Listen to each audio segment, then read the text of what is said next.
Good day and welcome. My name is Bill Detmer, CEO of Unbound Medicine, and we're delighted today to have our friend, Dr. Paul Auwaerter, to help us stay up to date about monkeypox.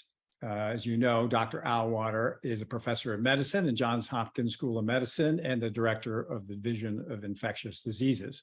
He's also the lead editor of the Johns Hopkins Antibiotic Guide, which we publish with the Pocket Center at Hopkins. Good day, Dr. Auwaerter. Good to see you again. Yeah, thank you, Bill, and thanks for an opportunity to help address some frequent questions that are coming up on this disease that's new to most of us, monkeypox. Yeah, so you gave a wonderful webinar back in July, and we'll link to that in case you didn't get to see it. It's been about 6 weeks. We're right about the beginning of September. And so what we thought we would do is do two things. One is try to give you an update, what's happened in that time, but also to answer many of the questions that came in from you who attended the first webinar.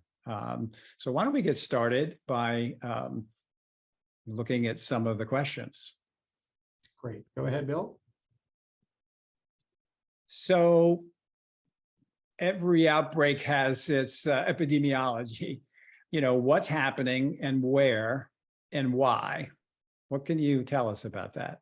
So since the first descriptions outside of those blue dot areas where we know monkeypox exists in the spring, May, it's really been extraordinary how fast this has spread worldwide. But unlike COVID, it really has not been spreading at the rate of COVID. So the first thing is it's really stayed in groups of men who have sex with men, so social networks. And we're not really seeing, other than occasional household contacts, women and children. But so it's really been in this group. And indeed, although nearly 50,000 cases have been reported, that's probably an underestimate. And the largest number of cases have been in countries in Western Europe, for example, Spain, France, Germany, and the United Kingdom, also in North America. But you can see many areas, many countries are reporting infections, including Southeast Asia, South America, and so on. So the ability to diagnose it has improved, Bill. I think that's one reason we've seen increased reporting, because tests were hard to come by early on. And of course, much like COVID, things are evolving almost week to week in terms of learning what's going on and those sorts of things. Importantly, the transmission of this, the so-called R0, is hard to estimate, but it's thought to be about 1.3 maybe to 1.5 in North America. So not nearly that 3 to 4 range that we saw with COVID. And of course, I think people are already beginning to change some behavior. We've seen both in the UK, New York City, that the peak is coming down just a little bit. Of course, people are back in school, colleges. We'll have to see and be prepared, but it's hopeful that this isn't continuing escalation, probably also due to the introduction of vaccines, which we'll get to. Great. So we had another question, which is kind of interested in the genetic drift, if you will, of any virus, in this case, the monkeypox virus, from what was originally discovered in the endemic regions to what we see today. What can you tell us there? Yeah, so investigators have looked at some recent isolates and compared them to a circulating strain of the monkeypox virus that has been known to be predominantly in Nigeria since 2017, 2018. They did find some mutational changes that resulted in potentially 10 proteins being altered. What we don't know yet is exactly the role they play, but overall, the WHO has now said that there's clade 1, which is a sort of Congo basin lineage. There's clade 2A, which is sort of the West Africa lineage. And then 2B is the one that we're seeing globally. And it does look like 2B might be milder than what was seen generally as endemic in West Africa and the Congo. It also is affecting different populations, but children are more likely infected and have bad outcomes, for example, in the Congo. So we're still learning a lot about it. The name monkeypox may change. That's up to the WHO. There's actually a forum that you can suggest names if you'd like to suggest a name. Since monkeys really are not infected that much. So we're still learning more. We're in the early phases, but it's clear this Glade 2B is different than what was circulating earlier. Since we have such a distinguished infectious disease expert, I'm going to ask a question in here that actually sort of bears also on COVID. I mean, there seems to be this relationship between transmissibility and its seriousness, I guess. And my question to you is that just luck, or is there something that in infectious disease, particularly in viral diseases, that makes that? Yeah, the most successful viruses are ones that don't make people sick and pass them along, and people don't know they have them. So let's look at genital herpes, for example. Many people shed it, they don't know they have it, and over a quarter of the population might be infected with herpes simplex type 2. So there's definitely advantage because people that are sick tend to isolate. They don't go out and meet other people or interact with them. So certainly from a viral standpoint, although they're not living organisms, they do mutate such that they'll either evade existing immunity or facilitate transmission. And that facilitation can be because it's not as virulent. And so we see all those changes. Now, pox viruses are DNA viruses. They don't mutate quite as fast as RNA, which, the polymerase there is not quite with the fidelity of DNA polymerases. So that's why you've really seen such rapid changes with SARS-CoV-2. But we'll see how this transpires with this pox virus. That's fascinating. That's really fascinating. So let's talk about treatment a little bit here. We had a question really about children. You had talked in your webinar about your prior webinar about treatment being reserved for only certain situations and maybe not known to be that effective. The question, sub-question is, what about children under the age of 8, for instance? Yeah, well, what we can say, Bill, is, this recent survey just looked at recommendations from certain websites, papers, and so on. And basically, there's very little evidence about antiviral treatment for monkeypox. And in part, it's because the emphasis has always been on immunization, which we can get to as a question, and very limited experience using antivirals, which predominantly were even developed like Tecovirimat for smallpox, really. And although it's an FDA approved drug, it was approved under the animal rule with really limited human experience. So, looking at this, whether it's for children or adults, there's really very little information to know about efficacy. I think time will come about. There won't be any randomized controlled trials like we saw in early COVID. What I do think is we'll have some propensity match type studies, cohort observational, will give us some impact. I will say anecdotally, people have said, especially for severe disease like proctitis, people feel better often within 2 or 3 days of starting Tecovirimat, which is currently the favored drug because it's well tolerated and oral. Its availability is generally generous, although you still in the United States have to procure it through the CDC and have a little bit of paperwork. Personally, I think we should make it even easier because I think there's a barrier, and I don't know why we're not giving it to even younger, to people earlier in their illness rather than severe disease. So I think that's something that I hope might change over time, but that's currently how it's slated with the CDC. So it's severe disease, disfiguring, potentially disfiguring lesions on the face or near places like the eyes or genitals. Proctitis, if you're severely immunosuppressed, are some of the current indications. Mhm.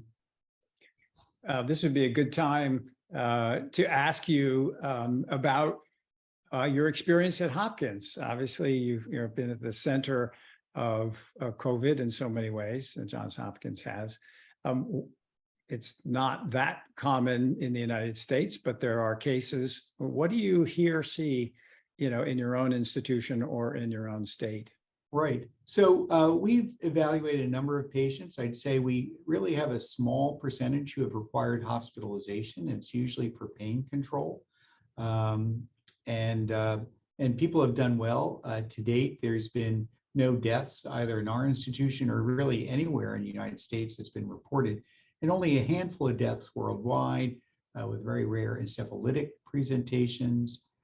So it seems to be a much more benign disease than the 1 to 10% mortality seen in West Africa and the Congo. Most have been treated as an outpatient, and disease has been mild to moderate, but it can be painful.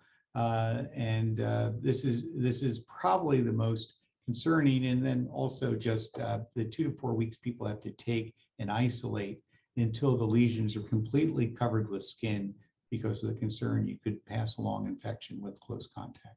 Mm-hmm. So we had a lot of great questions from folks who attended your initial webinar, and we've just gone through some of them. I'm going to switch a little bit now to some of the ones that were around using the vaccine in various ways, meaning the smallpox vaccine, both for pre-exposure prophylaxis and post-exposure prophylaxis. First of all, remind us what those two things are. Yeah. And then tell us a little bit about, not only what the recommendations are, but where you think they might be going. Yeah. So first off, pre-exposure prophylaxis would be directed against people in high-risk groups, which are currently going to be men who have sex with men. And there's been discussions about extending it to people that might be commercial sex workers and other groups, healthcare workers, for example. We're administering it to people that work in the microbiology lab who are handling samples. Post-exposure prophylaxis means that you've been exposed or believe you've been exposed to a close contact with appropriate, either intimacy or skin contact with skin lesions or otherwise.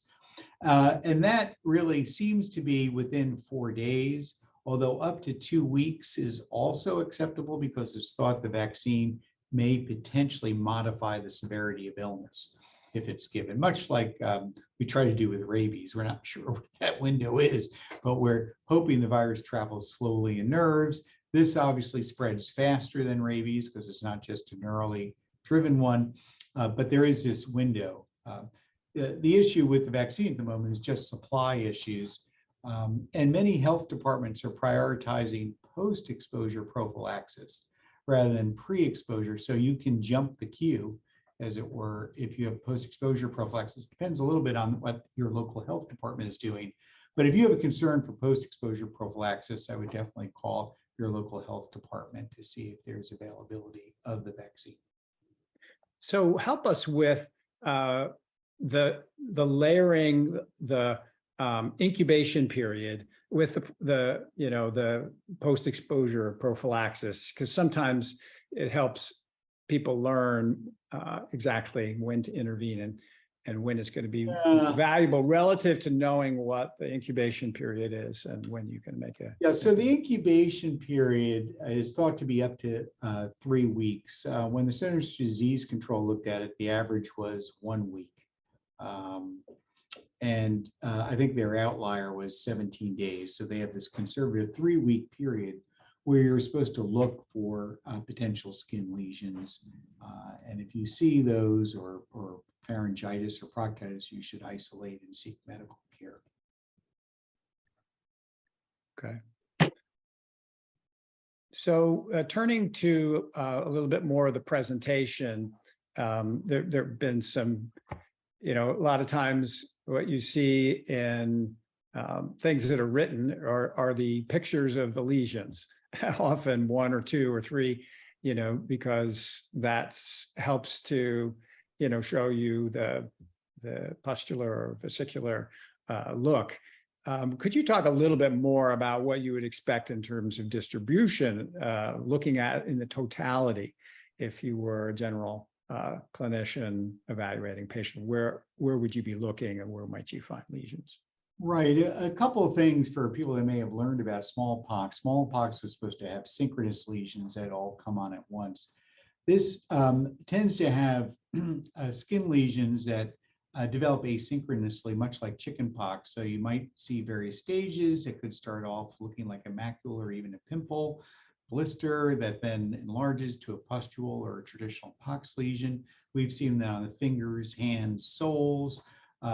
We've also seen some of the greatest concentrations around the genital region. And of course, could be even perianal in terms of visibility. Pharyngitis and proctitis also can occur. So there can be inflammation there in the mouth for all the world, like a strep throat or infectious mononucleosis with exudates and so on. So we do know that some people have no systemic symptoms and then the rash. Other people have the rash and then systemic symptoms. Some come on at the same time. So it can be variable there. And we also know that there's a potential for asymptomatic shedding. There was a paper out of Paris at a sexual health screening clinic in men that about 6% were screened positive for orthopox viruses and had no displayable symptoms. Very interesting.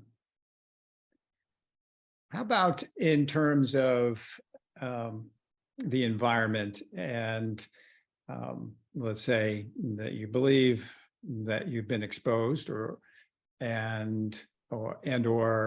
somebody who was either infected or thought to be infected was in a physical space. How different is it from trying to manage that compared to other viral diseases, and particularly COVID, since we've been doing that for the last few years?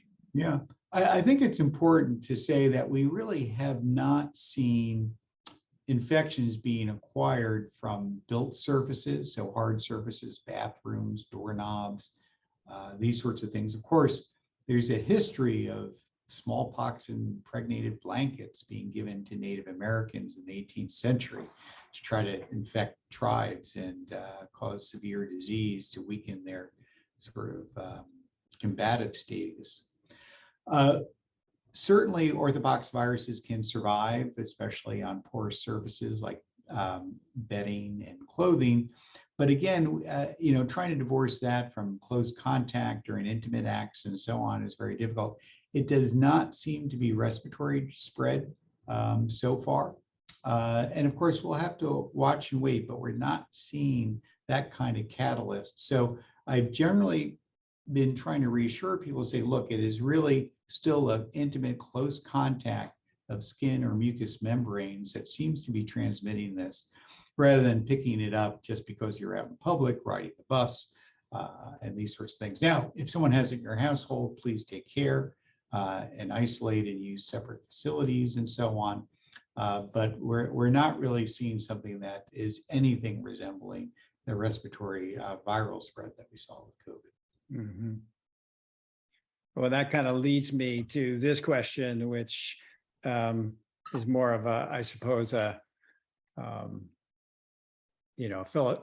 brings philosophical answers. But obviously, smallpox was an unusual case, right, in terms of being able to wipe it off the face of the earth, so to speak. And this is in the same sort of family, and yet it has a very different profile. Where could it go in terms of its virulence, and also where could it be thwarted? Yeah. Relative to its type. Yeah, compared to smallpox, monkeypox is different in a couple of important aspects. Smallpox only infected humans. So once you eradicate disease in humans, it was gone. This monkeypox, its reservoirs in rodents. There's already been a report of a dog infected in Paris. So there's a potential for it to spread into animal populations. And the sheer number of infections may make it difficult to put the genie back in the bottle, as it were, here. But immunization, I think, will be effective. I mean, it's at least 85%, if not more, although we'll certainly see what that experience garners over time. And again, if you can direct it to people at risk, I think what's a little different is the uptake might be better because people don't like skin diseases. Respiratory illness, people feel like they can get over and so on. But once you start talking about pox lesions, that's usually a motivator. And of course, you've seen long lines for vaccines and a strong demand. That's not going to be everyone. Obviously, PrEP exists for HIV by taking a medicine every day or prior to engagement with others. That has not really made a huge penetration into at-risk populations. So we'll see, but I do think monkeypox might be a bigger motivator than even HIV, interestingly, just because all you need is 2 shots rather than doing something for the rest of your life. And do you think that the vaccines themselves will become, because of the science behind it and also because of the speed at which, or the slower speed of change, genetic change, can become more effective faster? Is there anything to suggest that? Yeah, we certainly hope so. Certainly it's been used. There's this concept of ring vaccination in an effort to try to contain outbreaks. Of course, here the ring is the globe, so worldwide. It's going to be a tougher hurdle here. But although there are 2 vaccines, we're not using the smallpox vaccine right now. The so-called dry vax, which was used to eradicate smallpox, is probably too dangerous. It can cause myocarditis. Certain people who have atopy or eczema or psoriasis can develop a terrible disease. It can be fatal. Whereas the newer vaccine, the so-called modified vaccinia vaccine that's called Jynneos, which is currently made in Denmark, is the one that we're currently using that has much better side effect profiles. It's actually a non-replicating virus, so we can even give it to immunosuppressed patients. The issue there is it was subcutaneous administration. That's how it's been approved there. Intradermal has been advocated since there's a supply shortage currently. It might extend 4 to 5 doses out of a vial instead of just 1 patient. Intradermal works. I mean, that's how smallpox vaccine was given. And you have a much better immunogenicity by doing an intradermal bleb because you expose it to so-called follicular dendritic cells that do a much better job than injecting into the fat of subcutaneous tissue. Many centers are gearing up to give intradermal vaccines. It's more difficult. You also have to use certain syringes, which are sort of no waste syringes. So, you're not wasting the precious vaccine fluid there. So there are some logistical challenges. Of course, supply should expand later this year as manufacturing capacity picks up. I think what we'll do is we'll throw one more philosophical question to end today, and that really has to do with how emerging infectious diseases are affecting us humans these days. COVID may be a once in 100-year type of situation. You might have a different number. We've seen a number of emerging infectious disease over the last 10, 15 years. I read recently a study that more a thought piece that climate change might actually have an effect on emerging infectious diseases because it's putting animals that don't necessarily cohabitate with humans closer and closer in contact because of change in environments. I'm curious whether you believe that there is a relationship or not between the two and what it might be.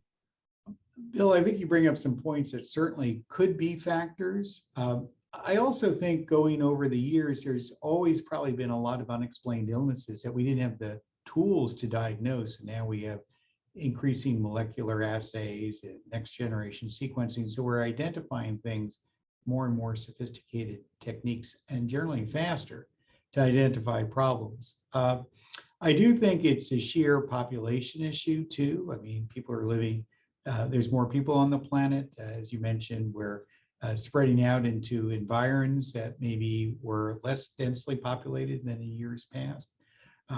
Animal exposure, there may be temperature aspects. I think all those may be conspiring to see more and more. I certainly feel busier than I did 10 or 20 years ago. You know, and of course, there's been just terrible, tragic human illness and death with COVID and many of these that you're speaking of. So it'd be great to be a little more prepared. I personally think we have to do a better job of rolling out diagnostics faster, because that's the way we can actually identify and intervene earlier before it becomes a worldwide problem. So, you know, I think there are ways to go about that, and I'm hoping both from regulatory agencies and the scientific process can really be harnessed to try to streamline this, and just like a military operation, be prepared and have a quick strike team.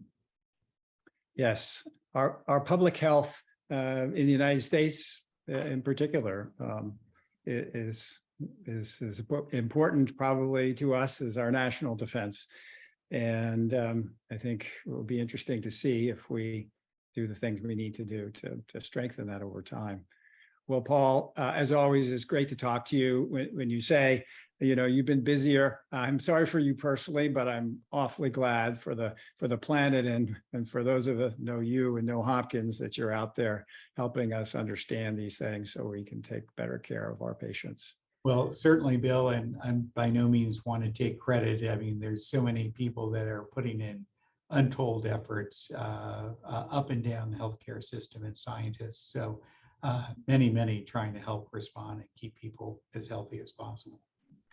Well, thanks to all of you. Good day. This is Bill Detmer, CEO of Unbound Medicine. Just to remind you that the monkeypox topic within the Johns Hopkins Antibiotic Guide is available on the web for free if you're interested in keeping it up that way. If you have any questions about the Johns Hopkins Antibiotic Guide or anything related to the work we do with Hopkins, please contact us at sales@unboundmedicine.com. Thank you all for attending, and have a great day.